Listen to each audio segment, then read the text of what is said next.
Amigos do Bate-Bola Entrevista, hoje voltando a falar de futebol amador, vamos conhecer um pouco mais da história do Ajax Futebol Clube, essa equipe tão importante no cenário nacional, no cenário catarinense do futebol amador.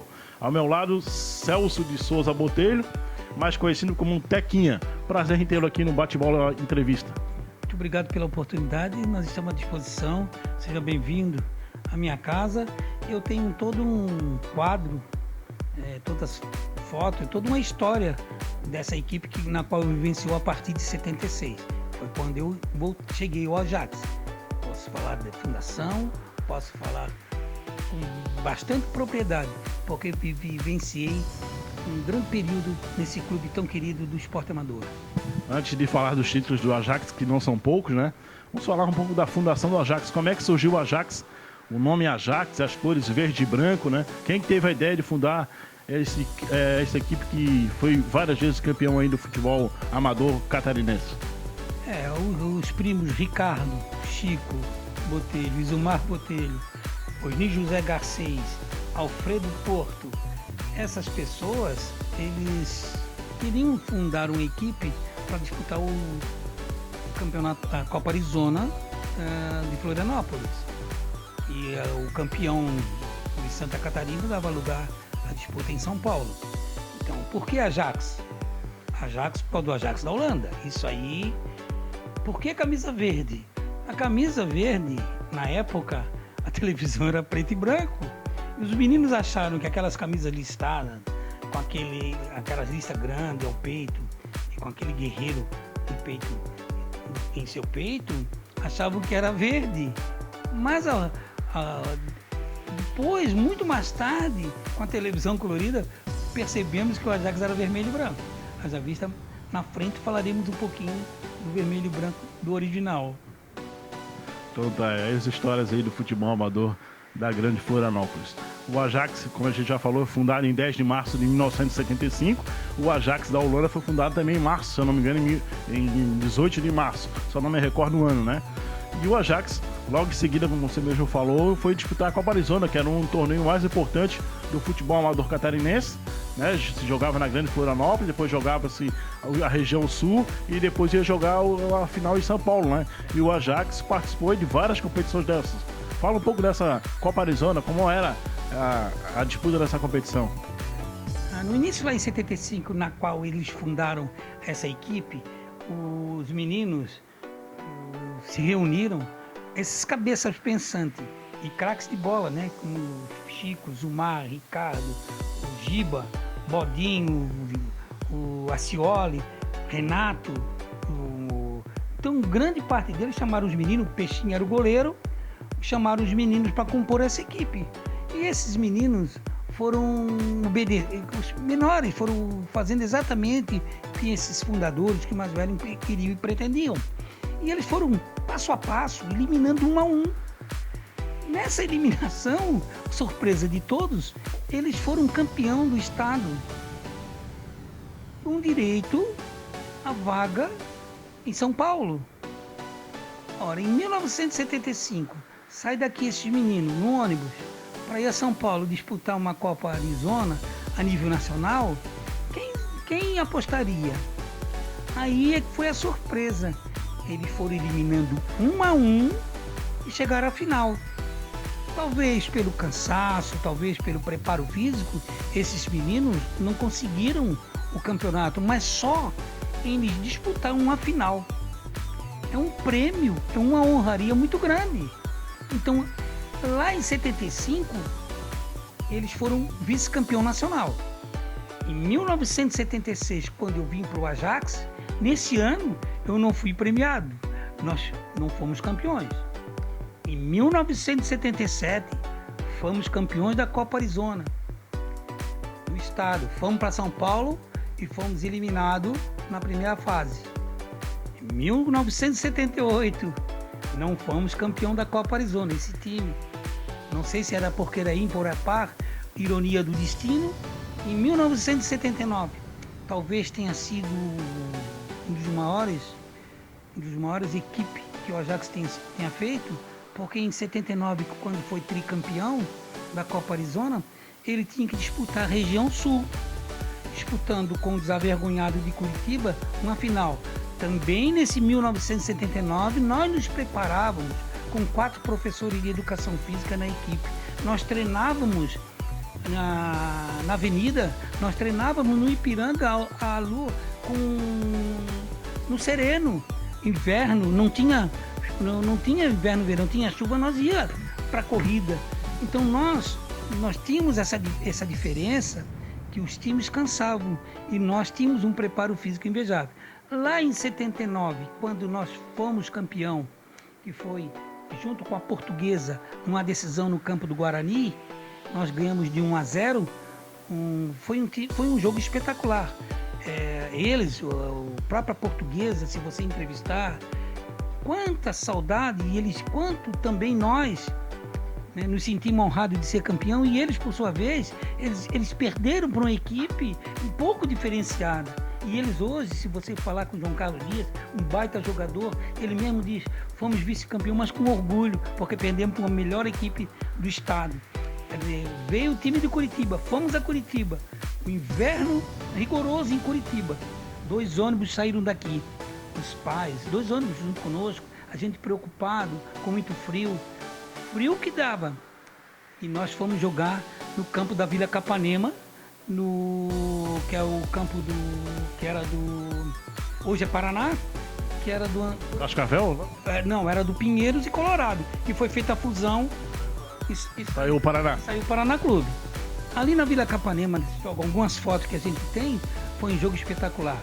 Um jogo em que a equipe tinha certeza, pelo que ela jogou, pelo que ela fez em campo, jamais perderia. Foi 0-0, mas o jogo foi até injusto, pelas oportunidades que nós tivemos. Vindo para Florianópolis, o estádio do Avaí, que hoje é o Beira-Mar Shopping. O Adolfo Conde. O famoso Adolfo Conde. Ou o Pasto do Bode. Que era tão bem assim, era chamado, mas nós, um dia ensolarado, um dia espetacular, uma equipe que sabia o que queria, o estádio estava cheio dos 2 lados, eu achava que do lado oposto da arquibancada, não coberta, era o time que as pessoas torciam contra o Ajax, por ele ser um time poderoso, bom de bola, e esse time veio para cá com tudo, para nos vencer. Mas nós fomos passo a passo, sem pressa. Houve algumas confusãozinhas, mas nós soubemos administrar o jogo. 2-0, uma penalidade, foi feita em cima do Renato. Eu bati e fiz o gol, e o Renato fez o segundo gol. O time estava preparado. Só que nesse jogo, que deu um pouco de confusão, nós perdemos algumas peças por cartão, se eu não me engano foi expulsão, foi 2 ou 3 expulsões, se eu não estou enganado, mas também tinha problema de cartão. E nós fomos um pouco desfalcados para São Paulo. E lá em São Paulo nós perdemos na primeira fase. Mas era um time que, sem sombra de dúvida, era um time que era quase imbatível, mas era um time que sabia o que queria. E na grande Florianópolis, quais eram os principais adversários do Ajax naquela época, na década de 70? Da 75 a 90 tinha, pelo amor de Deus, a Astel tinha um time fantástico, né? Ex-profissionais, funcionários que tinha. Quem não se lembra do famoso Bita, que jogou no Avaí, jogava na Astel, Olívio, Pedro, tal. Tinha a Astel, tinha o Saldanha, tinha o Biguaçu Atlético Clube, meu Deus, Bandeirante. O Canto do Rio veio mais lento nessa época, né? Quantas equipes do Estreito, equipes que se formavam especificamente para tentar nos bater. E por isso que foi bom aquelas Copa Arizona, que a gente tinha um enfrentamento, mas era gostoso, era com uma rivalidade sadia. Tem algumas passagens no Baque, por exemplo, que o Luizão, um amigo que tornou-se amigo, ele dizia assim, não adiantava dar porrada em vocês, porque vocês não tinham medo, jogavam bola e ainda saíam depois de tomar cerveja conosco. Aí tinha churrasco. Por quê? Porque nós fazíamos amizade também mas eles sabiam da dificuldade que tinha para enfrentar essa equipe. Era o futebol amador, usando o futebol amador para fazer amizades, né? Ah, sem sombra de dúvida, não tem. Meu Deus, a turma da Portuguesa do Pantanal era um grande time, Corinthians do Pantanal. Quanta amizade se fez. Hoje nós estamos tudo aí no Facebook, a gente põe fotografia e eles curtindo do lado, adicionando do outro, e você vê a amizade que foi feita. Tinha alguns caras que. Mas nós achávamos até normal, mas depois tudo acabava ali. Tudo acabava nas 4 linhas. Saiu dali, raramente dava uma confusão fora. A ponto de nós, Guarani de Palhoça, numa dessas, que eu acho que foi em 79, que um menino do Guarani de Palhoça quebrou a perna do nosso ponta direita, e dando uma briga. Aí depois o menino veio pedir desculpa pro Márcio na casa dele. A mãe aceitou, entra aqui na minha casa. Né? Houve um problema com o Fluminense da Prainha, lá no Guarani de Palhoça. Depois tudo ficou amigo. Quer dizer, então tinha o Fluminense da Prainha que eu não citei, e depois tudo era a mesma amizade. A famosa esquina da Felipe Schmidt, na Felipe Schmidt, onde nós fazíamos, onde tinha a antiga Arapuã, o cafezinho, era ali que se encontrava para questionar o que foi, a arbitragem e tudo isso. Mas era bacana a amizade que se fazia. Você falou da Arapuã, do cafezinho, mas na região, no Sacro de Montes, onde o pessoal do Ajax se encontrava para poder falar do jogo que aconteceu no final de semana, para falar do jogo que vai acontecer no próximo final de semana. Como todo mundo trabalhava, nós tínhamos aquele encontro ali, era na Felipe Schmidt, na segunda-feira, na terça e tal. Só que nós tínhamos um horário que nós treinávamos.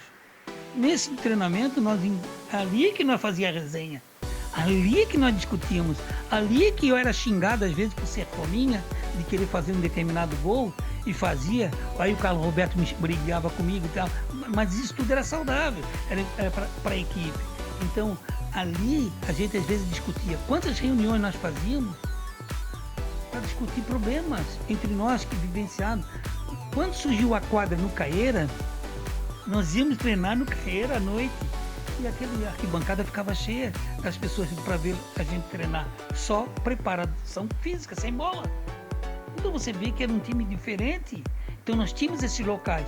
Sem contar que depois foi feito a sede, e aí nós nos encontrávamos na sede, sem contar as casas, os passeios que nós fazíamos depois de um campeonato, como a ilha de Atomirim com a família, os jantares que eram feitos com as famílias.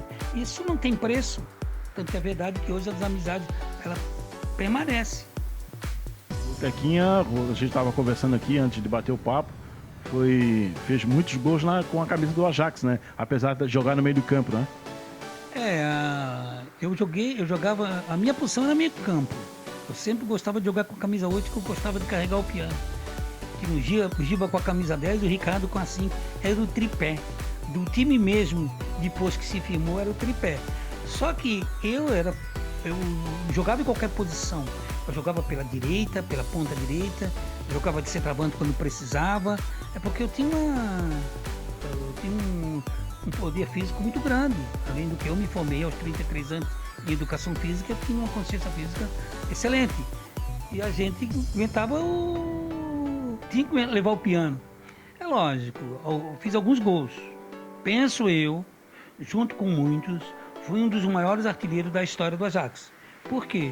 Porque eu fiz muito gol. Não tenho nenhum escrito qual jogo, mas tem todos na minha memória. Mas lembra do primeiro? Lembro. Eu acho que o primeiro gol, cara, é coisa difícil, né? Me pegasse de surpresa, mas eu vou me lembrar e vou dizer. Mas alguns lances pitorescos. Ou o primeiro jogo, com a camisa do Ajax? Eu tinha uma fama de indisciplinado. E eu, como jogava no Agronômica, eu jogava em tudo quanto era time da região. E o meu sonho era jogar no Ajax. Eu era casado, eu tinha o sonho de jogar no Ajax, junto com meus irmãos e meus primos. E eu era muito indisciplinado.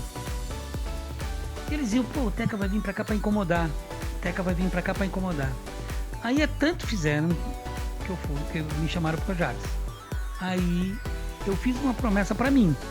Talvez eu esteja confessando, fazendo uma confissão aqui perante a Câmara, que eu nunca ia expulso do jogo do Ajax. Eu ia ser um tipo de exemplo de cartões. Para mim faltar um jogo do Ajax, eu estava machucado. Então, para não dizer que eu nunca fui expulso, houve uma passagem depois nós fomos campeão de 79, que o Bandeirante convidou o Ajax para fazer uma festa lá. E o Ajax, nessa festa, tinha... era o time da vez, era a bola da vez. E esse foi um dos grandes jogos mais importantes, penso, de muitos, mas foi um dos grandes jogos importantes. Nesse jogo, não tinha mais ninguém para entrar no estádio. Era muito pequeno. O Ajax começou... O jogo já começou tarde. E o Ajax começou a tocar bola e eles começaram a assistir a jogar. E num escanteio onde todo mundo se preocupava com os maiores, eu fazia no primeiro pau pro Celinho, e o Celinho mandou uma bola no primeiro pau e eu me adiantei e fiz o primeiro gol de cabeça.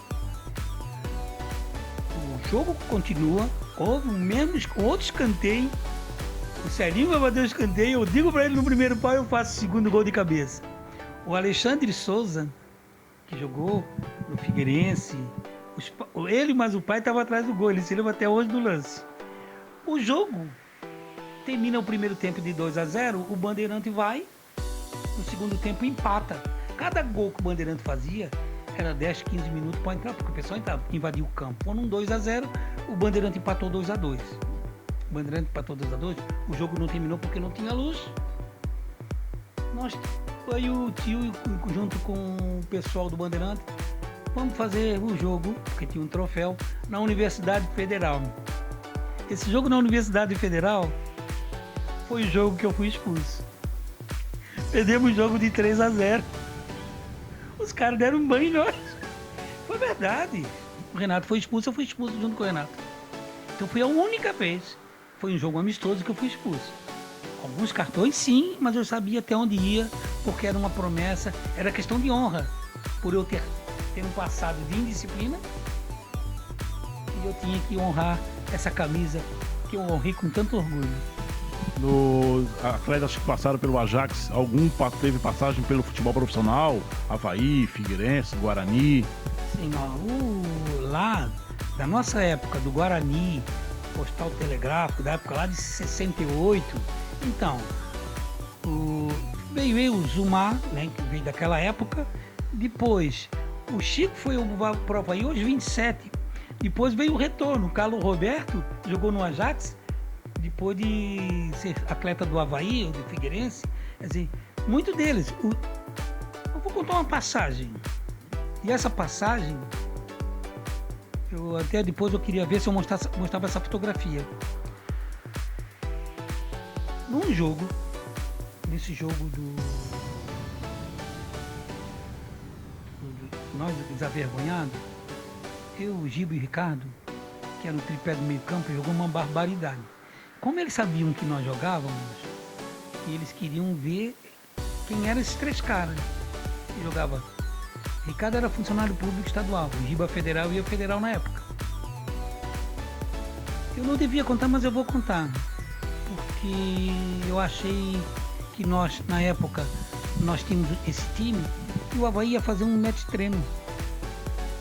Convidou o Ajax para fazer um treino coletivo na sexta-feira. E todos nós fomos dispensados de serviço. Eles queriam ver nós três.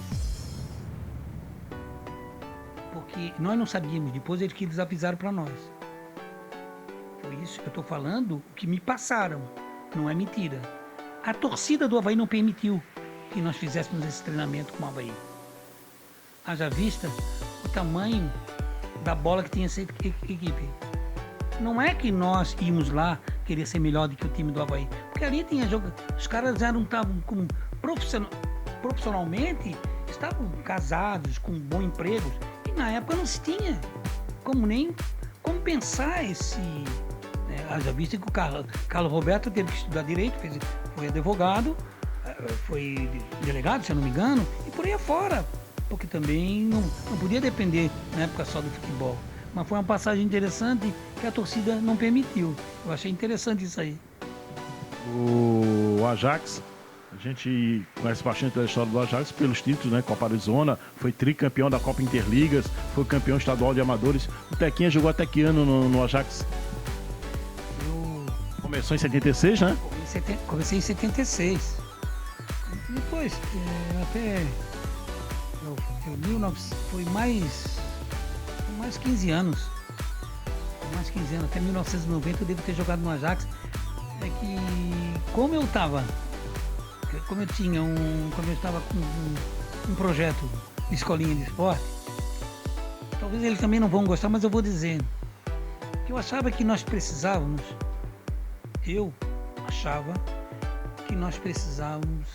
renovar a equipe. A equipe estava ficando velha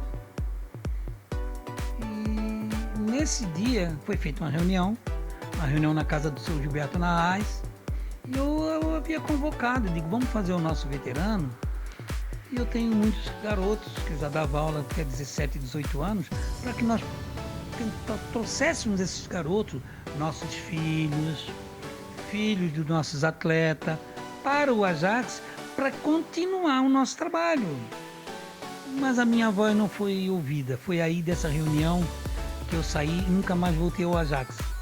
Porque aí eu fiquei praticamente sozinho. Voltei para alguns jogos de veterano, mas nunca mais.